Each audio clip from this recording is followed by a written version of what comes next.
कहानी की शुरुआत होती है ग्रे नाम के एक कार मैकेनिक से, जो अपने गैराज में एक कार को रिपेयर कर रहा होता है। ये कार इसके एक रेगुलर कस्टमर की होती है और आज इसे ये कार अपने कस्टमर को वापस देने जाना था। जब ग्रे गैराज को बंद करके इस कार को उसके मालिक के पास छोड़ने के लिए निकलता है, तभी उसकी वाइफ आशा अपनी AI ऑटोमेटिक कार में वहाँ आती है। आशा के पास जो ऑटोमेटिक कार थी वह काफी ज्यादा एडवांस थी। ये कार बिना स्टीयरिंग व्हील पकड़े इंसान को सिर्फ वॉइस मैसेज पर उसके लोकेशन तक पहुँचा देती थी। लेकिन ग्रे को AI टेक्नोलॉजी बिल्कुल भी पसंद नहीं है। उसका मानना था कि ये रोबोटिक मशीन्स आगे जाकर इंसानों के लिए बहुत बड़ा खतरा बनेंगी। लेकिन दूसरी तरफ ग्रे की वाइफ आशा एक बहुत ही बड़ी AI कंपनी में काम करती है। इन दोनों की सोच में जमीन आसमान का फर्क था, लेकिन फिर भी ये दोनों एक दूसरे से बहुत ज्यादा प्यार करते थे। ग्रे अपनी वाइफ आशा से कहता है, चलो आज मैं तुम्हें किसी से मिलवाता हूँ। मेरा एक रेगुलर कस्टमर है जिसकी कार मैंने ठीक कर ली है और अब मुझे उसे उसकी कार वापस करनी है। आशा पहले तो वहाँ जाने से इनकार करती है, लेकिन ग्रे के बार बार कहने पर वो वहाँ जाने के लिए राजी हो जाती है। मगर ग्रे को पता नहीं होता कि आशा को वहाँ ले जाकर ये अपनी लाइफ की सबसे बड़ी गलती कर रहा है। उसके बाद ये दोनों उसी कस्टमर की कार में बैठकर उसके घर की तरफ निकल पड़ते हैं और आशा की ऑटोमेटिक कार भी उनके पीछे आ रही होती है, ताकि जब ग्रे अपने कस्टमर को उसकी कार उसके हवाले कर दे तो ये लोग अपनी ऑटोमेटिक कार में घर को वापस आ सके। वहाँ पहुँचने पर ग्रे अपनी वाइफ को एक आदमी एरन से मिलवाता है। तब ग्रे की वाइफ उसे देखकर काफी हैरान रह जाती है, क्योंकि एरन एक बहुत बड़ी टेक कंपनी का मालिक था। उसकी कंपनी AI ऑटोमेटिक चीजें बनाती थी। यहाँ आशा अपने हस्बैंड ग्रे से कहती है, तुमने मुझे पहले क्यों नहीं बताया कि तुम मुझे एरन से मिलवाने ला रहे हो। असल में एरन ही ग्रे का रेगुलर कस्टमर था, लेकिन यहाँ हम देखते हैं कि एरन का नेचर थोड़ा अजीब सा था। उसे यह भी नहीं पता था कि जब किसी से मिलते हैं तो किस तरीके से मिला जाता है। आशा एरन से कहती है, मैं भी एक AI टेक कंपनी में काम करती हूँ जो जल्द ही तुम्हारी कंपनी के बराबर में आ जाएगी। जिस पर एरन मुस्कुराते हुए कहता है, ऐसा कभी नहीं हो सकता, चलो दिखाता हूँ क्यों। और फिर एरन उन दोनों को अपनी लैब में ले गया। वहाँ एरन ने खुद का बनाया हुआ एक स्पेशल चिप बताया, जो कि एक AI यानी आर्टिफिशियल इंटेलिजेंस चिप थी, और उस चिप को उसने नाम दिया था स्टेम। वो बताता है कि ये चिप कुछ भी कर सकती है, क्योंकि इसमें बहुत सारे पावर्स हैं और इससे तेज दिमाग आज तक किसी ने भी नहीं बनाया। इस इन्वेंशन को देखने के बाद ग्रे और उसकी वाइफ अपनी इलेक्ट्रिक कार से घर वापस जा रहे होते हैं। कार ऑटोमेटिक मोड पर थी। आशा और ग्रे गाड़ी के पिछले सीट में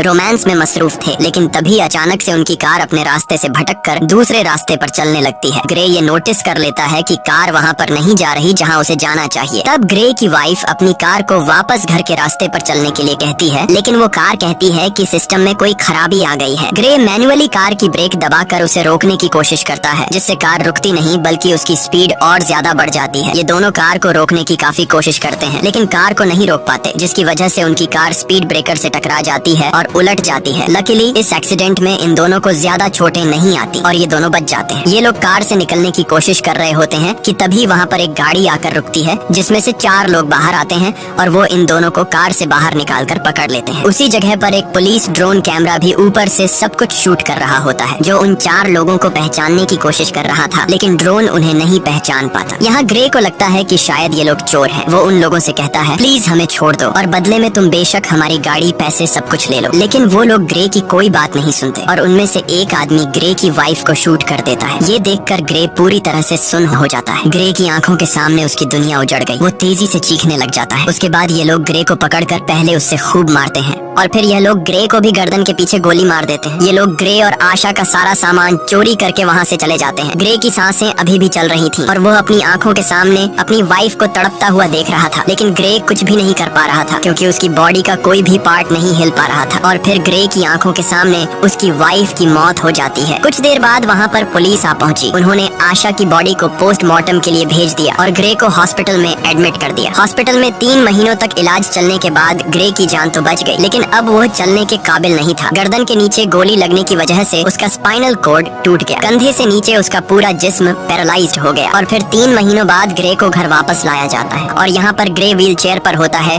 क्योंकि उसके सिर के अलावा पूरी बॉडी बेजान थी। अब ग्रे कोई भी काम नहीं कर सकता था, इसीलिए उसका काम करने के लिए उसके घर पर एक रोबोट मशीन थी जो उसका सारा काम करती थी और उसकी मदर उसका ख्याल रख रही थी। लेकिन ग्रे के लिए अब जिंदगी बोझ बन चुकी थी। उन 4 किलर्स ने न सिर्फ उसकी वाइफ को मार डाला, बल्कि उसकी जिंदगी उजाड़ दी। वो बदले की आग में जल रहा था। बस ग्रे के पास एक ही उम्मीद बची थी, जिसके सहारे वो जी रहा था। वो अपनी वाइफ के किलर्स को जल्द से जल्द जेल की सलाखों के पीछे देखना चाहता था। इसीलिए वो पुलिस स्टेशन जाता है। पुलिस स्टेशन में ग्रे उनसे अपनी वाइफ के किलर्स के बारे में पूछता है, तो वो डिटेक्टिव कहती है कि इनमें से अभी तक किसी का भी पता नहीं चल पाया। वहाँ हमारे पुलिस का ड्रोन कैमरा तो मौजूद था, लेकिन फुटेज धुंधली थी, जिससे कातिलों का पता नहीं चल पा रहा है। और पुलिस अब और इन्वेस्टिगेशन कर रही है, हम बहुत जल्द उन्हें ढूंढ लेंगे। तब ग्रे ये सुनकर काफी ज्यादा डिसअपॉइंट हो जाता है, क्योंकि काफी टाइम से ग्रे पुलिस से बस यही सुनता आ रहा था कि हम इन्वेस्टिगेशन कर रहे हैं। अब ग्रे पूरी तरह से हिम्मत हार चुका था और वो इस तरह से जीना भी नहीं चाहता था, क्योंकि उसकी जो उम्मीद थी अपनी वाइफ के कातिलों को जेल की सलाखों के पीछे देखने की, उससे वो अधूरी नजर आने लगी। ग्रे को समझ आ गया था कि पुलिस उन 4 कातिलों को कभी नहीं पकड़ पाएगी, इसीलिए अब वो खुद को मारने की सोचने लगा। ग्रे वहाँ पर मौजूद रोबोट मशीन की मदद से मेडिसिन का ओवरडोज ले लेता है, जिससे वो बेहोश हो गया। अच्छी बात यह थी कि उसके घर पर लगे AI सिस्टम ने वक्त पर एम्बुलेंस को फोन कर दिया, जिससे ग्रे की जान बच गई। और यहाँ ग्रे से मिलने उसका वही रेगुलर कस्टमर एरन आता है। वो ग्रे से कहता है, मुझे तुम्हारी ये हालत देखकर बहुत बुरा लग रहा है। एरन ग्रे को दोबारा अपने पैरों पर खड़ा होकर जीने की उम्मीद देता है और कहता है, ग्रे क्या तुम्हें याद है मैंने तुम्हें एक बार एक पावरफुल AI चिप दिखाई थी, अगर तुम उसे अपनी बॉडी के अंदर लगा दो तो तुम एक बार फिर से चलने के काबिल हो जाओगे, साथ ही साथ बहुत ज्यादा पावरफुल भी हो जाओगे। लेकिन ग्रे एरन की इस ऑफर से इनकार कर देता है। ग्रे कहता है, अब मैं ये जिंदगी नहीं जीना चाहता। तब एरन उससे कहता है, सोच लो ग्रे, ये चिप तुम्हारी वाइफ को तो जिंदा नहीं कर सकती, लेकिन तुम्हें एक बार फिर जीने का मौका दे सकती है। अगर तुम्हारी वाइफ भी जिंदा होती तो वो भी यही चाहती। ये बात ग्रे के दिमाग को टच कर गई। वो सोचने लगा कि अगर मैं ठीक हो गया तो अपनी वाइफ का बदला ले सकूंगा, इसीलिए वो एरन की बात मान जाता है। अब यहाँ पर हम ये जान पाते हैं कि एरन को ग्रे से कोई हमदर्दी नहीं थी, वो बस ग्रे के पास अपने मकसद के लिए ही आया था, क्योंकि वह अपनी AI चिप को किसी की भी बॉडी में इंसर्ट करना चाहता था। वो चेक करना चाहता था कि उसका इन्वेंशन सक्सेसफुल है भी या फिर नहीं। इसीलिए एरन वो चिप ग्रे की बॉडी में डालकर सीक्रेटली एक्सपेरिमेंट करना चाहता है, क्योंकि गवर्नमेंट इस तरह के एक्सपेरिमेंट्स करने की इजाजत नहीं देती। अगले सीन में हम देखते हैं कि एरन अपने घर में ग्रे की बॉडी पर एक्सपेरिमेंट कर रहा होता है। यहाँ ग्रे की स्पाइनल कॉर्ड में वो चिप इम्प्लांट की जाती है। वो चिप सीधा ग्रे के दिमाग से जुड़ गया। ऑपरेशन के कुछ घंटे बाद ग्रे को होश आता है तो डॉक्टर उसके हाथ और पाँव को मूव करने की कोशिश करती है और ये चेक करती है कि क्या ग्रे अपने हाथ और पाँव को अब महसूस कर पा रहा है या फिर नहीं। तब ग्रे की हालत देखकर वो लोग समझ जाते हैं कि चिप ने ग्रे की बॉडी पर असर नहीं किया। एरन बहुत ज्यादा मायूस हो जाता है, क्योंकि उसके इतने सालों की मेहनत जाया हो गई थी। लेकिन तभी ग्रे अपने हाथों को मूव करने लगता है। ये देखकर वो लोग हैरान रह जाते हैं और अब ग्रे अपने दोनों हाथों को मूव कर पा रहा था और फिर देखते ही देखते ग्रे अपने दोनों पैरों पर खड़ा हो जाता है। खुद को ठीक होता देखकर ग्रे बहुत ज्यादा खुश हो जाता है। अब वो पहले से भी ज्यादा पावरफुल खुद को फील करने लगा। एरन भी अपनी एक्सपेरिमेंट को सक्सेसफुल होता देखकर काफी खुश हो जाता है। फिर यहाँ पर एरन ग्रे से एक कॉन्ट्रैक्ट पर साइन करवाता है, जिसमें वो किसी को भी नहीं बताएगा कि वो चल सकता है और उसे सबकी नजरों में पैरालाइज्ड बनकर रहना होगा, क्योंकि अगर गवर्नमेंट को पता चला कि ग्रे चिप के जरिए दोबारा से चल पा रहा है तो एरन को अरेस्ट कर लिया जाएगा और ग्रे की बॉडी से उस चिप को निकाल लिया जाएगा, क्योंकि उस चिप को किसी की बॉडी में इंजेक्ट करना इलीगल है। उसके बाद ग्रे अपने व्हील चेयर पर बैठकर घर आ जाता है। यहाँ उसे पता चलता है कि उसके लिए डिटेक्टिव का भेजा एक पैकेज आया है, जिसमें ग्रे की वाइफ की पोस्टमार्टम रिपोर्ट और उसके केस से रिलेटेड कुछ इन्फॉर्मेशन थी। ग्रे उस दिन पुलिस ड्रोन से रिकॉर्ड की गई फुटेज देखने लगा, लेकिन फुटेज क्लियर नहीं थी, इसलिए ग्रे को किलर्स के बारे में कोई जानकारी नहीं मिल पाई। वो मायूसी में ड्रिंक करने लग जाता है। तभी अचानक उससे एक आवाज आई। क्या तुमने फुटेज में एक चीज नोटिस की? ये आवाज सुनकर ग्रे यहाँ वहाँ देखने लगा, लेकिन उसे कोई भी नजर नहीं आया। ग्रे घबरा कर बोला, कौन है?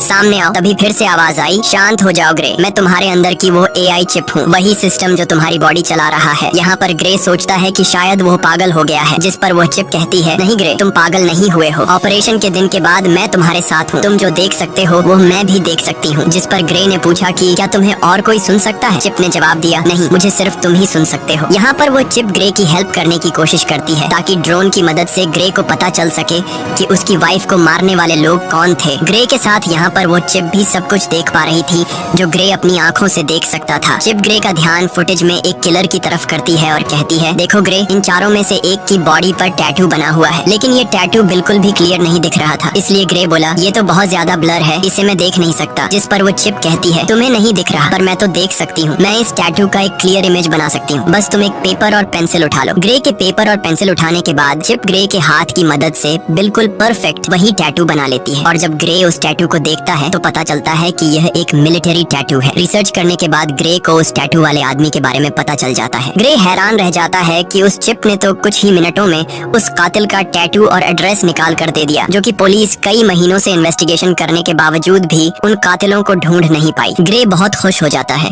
क्योंकि उसे अपनी वाइफ के किलर्स में से एक किलर का पता चल चुका था। तब ग्रे उसके बारे में पुलिस को इन्फॉर्म करने का सोचता है, लेकिन यहाँ चिप ग्रे को ऐसा करने से रोक देती है। वो उससे याद दिलाती है कि तुम्हें एरन ने ये सब कुछ करने से मना किया था। तुम भूल गए कि तुमने एरन के साथ कॉन्ट्रैक्ट साइन किया था कि तुम लोगों के सामने कभी भी ये नहीं जाहिर करोगे कि तुम चल फिर सकते हो, और अगर तुम तुम पुलिस को इस किलर के बारे में बताओगे तो पुलिस उल्टा तुमसे पूछेगी कि तुम्हें कैसे इन किलर्स के बारे में पता चला और तुमने ये टैटू किस तरह से बनाया। ग्रे चिप से पूछता है तो फिर तुम बताओ अब मैं क्या करूँ। चिप ग्रे से कहती है पहले तुम खुद उस आदमी के एड्रेस पर जाओ और उसके खिलाफ सबूत इकट्ठा करो। इसीलिए ग्रे अब खुद वहाँ पहुँच जाता है, लेकिन वहाँ पर पुलिस ड्रोन थे, इसीलिए ग्रे उन ड्रोन के सामने अपनी व्हील चेयर पर ही बैठा रहता है। और जब ड्रोन वहाँ से चले जाते हैं तो ग्रे चुपके से वहाँ से खड़ा होकर किलर के घर की तरफ जाता है। वो किलर के घर के दरवाजे को खोलकर घर के अंदर चला जाता है। वहाँ जाकर वो एविडेंस ढूंढने लग जाता है और यहाँ पर ग्रे को पता चलता है कि उस किलर को किसी ने बहुत सारे मैसेजेस किए हैं। ग्रे के अंदर लगी चिप उन मैसेजेस को कुछ सेकंड के अंदर ही पढ़ लेती है। चिप ग्रे से कहती है कि इन मैसेजेस में ओल्ड बोन नाम की जगह का बार बार बताया गया है, क्या तुम्हें इसके बारे में कोई जानकारी है? ग्रे ने कहा हाँ, ये हमारे घर के पास ही एक बार का नाम है। इन्हीं बातों के बीच ग्रे को किसी के आने की आवाज सुनाई देती है। असल में वहाँ पर वो किलर था जो कि वापस आ गया था। वो किलर देखता है कि उसके टेबल पर सारा सामान बिखरा हुआ है। तभी वो किलर सामने लगे शीशे से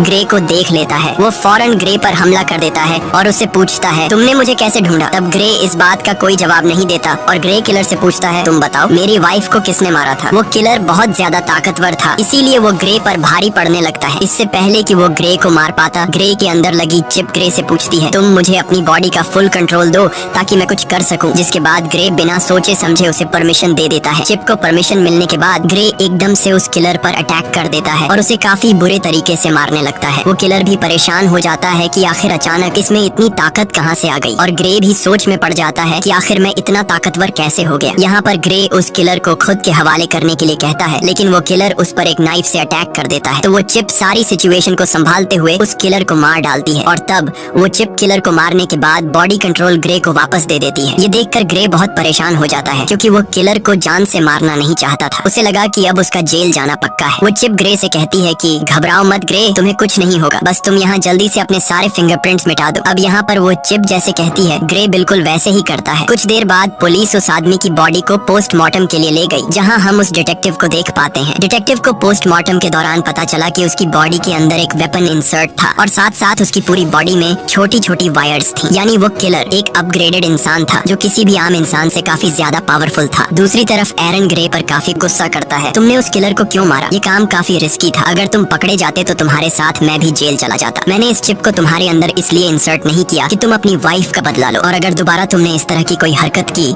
तो मैं तुम्हारे अंदर की इस चिप को डीएक्टिवेट कर दूंगा, जिसके बाद तुम फिर से पैरालाइज्ड बन जाओगे। इधर डिटेक्टिव भी पता लगाने की कोशिश कर रही होती है कि उस आदमी को किसने मारा। तभी डिटेक्टिव को पता चलता है कि जिस टाइम उस किलर का मर्डर हुआ तो उससे थोड़ा टाइम पहले ग्रे अपनी व्हील चेयर पर उसी एरिया में घूम रहा था। जिसके बाद डिटेक्टिव सीधा ग्रे के घर पर आती है। डिटेक्टिव ग्रे को कहती है कि हमने तुम्हें उस टाइम में उस एरिया में देखा है जिस टाइम उस सर्क नामी आदमी का मर्डर हुआ है। हमें उस आदमी पर पहले से शक था कि उसने तुम्हारी वाइफ को मारा होगा, क्योंकि हमारे पास उसका एक काफी बड़ा क्रिमिनल रिकॉर्ड है और वो उसी एरिया में रहता है जहाँ पर तुम्हारी वाइफ को मारा गया था और अब कल उसी आदमी का मर्डर हुआ है। तब यहाँ पर ग्रे हैरान होते हुए कहता है ओ अच्छा, लेकिन अगर तुम ये सोच रही हो कि मैंने उसे मारा है तो तुम्हारी यह सोच गलत है, क्योंकि तुम तो देख सकती हो कि मैं तो पैरालाइज्ड हूँ, और अगर तुम्हें फिर भी यकीन नहीं तो तुम मेरी टांग पर चाकू मारकर देख सकती हो। डिटेक्टिव भी ग्रे पर शक नहीं करती क्योंकि उसे लगता है कि ये तो खुद को नहीं संभाल सकता, तो फिर ये क्या किसी को मार पाएगा। इसीलिए वो ग्रे को बाय कहकर वहाँ से चली जाती है। डिटेक्टिव के जाने के बाद ग्रे रिलैक्स होकर सांस लेता है क्योंकि उसकी जान बच गई। इसके बाद ग्रे चिप से पूछता है कि अब आगे क्या करना है, तो वो चिप ग्रे को ओल्ड बोन बार में जाने का कहती है।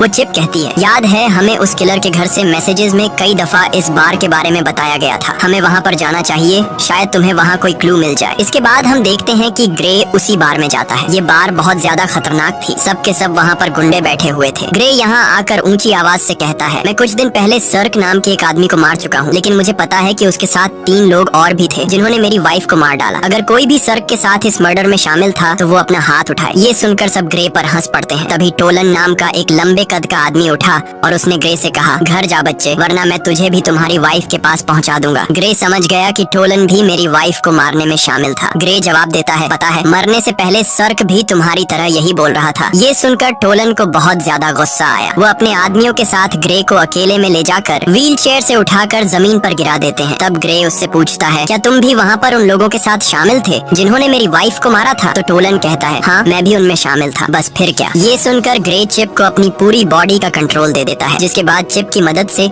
ग्रे उसके पास 2 आदमियों को मार गिरा देता है और फिर टोलन को भी बुरी तरीके से पिटने लग जाता है। ग्रे टोलन को नीचे जमीन पर गिराकर उससे पूछता है तुम्हारे 2 और साथी कहाँ हैं और तुम लोगों ने मेरी वाइफ को क्यों मारा? लेकिन टोलन डरने के बजाय उल्टा हंस रहा था। वो ग्रे को कुछ भी नहीं बताता। तभी वो चिप ग्रे से कहती है, अगर तुम चाहो तो मैं बड़ी आसानी से इसका मुंह खुलवा सकती हूँ। ग्रे कहता है, क्यों नहीं, तुम जरा ट्राई करो। वो चिप उस किलर का फेस पूरी तरह से कट कर देती है। ग्रे पूछता है, अब बता क्यों मारा था मेरी वाइफ को। टोलन की सारी हेकड़ी निकल गई और फौरन उसने कहा, हमें पैसे मिले थे तुम्हारी वाइफ को मारने के लिए और मुझे फिस्क ने पैसे दिए। लेकिन इससे पहले कि ग्रे उससे फिस्क के बारे में कुछ पूछ पाता, वो आदमी वहीं पर मर जाता है। ग्रे गुस्से में चिप से कहता है, मैंने उसे मारने को तो नहीं कहा था, बस तुम्हें सिर्फ इसका मुंह खुलवाना था। तभी ग्रे की नजर उस मरे हुए आदमी के गले में लगी चेन पर पड़ी, जिस पर उसे बनाने वाली कंपनी का बोल्ट नाम लिखा था। ये देखकर ग्रे को शॉक हुआ, क्योंकि उस कंपनी में ग्रे की वाइफ आशा काम करती थी, यानी आशा के अपने ही कंपनी वाले उसे मरवाना चाहते थे। उधर एरिन को पता चल चुका था कि ग्रे ने फिर से किसी की जान ले ली। अब वो जल्दी से चिप को शट डाउन करने की कोशिश कर रहा था। तभी वो चिप ये बात ग्रे को बता देती है कि मुझे एरिन शट डाउन करने की कोशिश कर रहा है, इसीलिए हमें जल्द से जल्द कुछ करना होगा। ग्रे बोला, अब क्या करें? तभी वो चिप ग्रे को एक हैकर के बारे में बताती है, ताकि उस हैकर की मदद से एरिन की इनपुट को हटा सके, जिससे एरिन का होल्ड खत्म हो जाएगा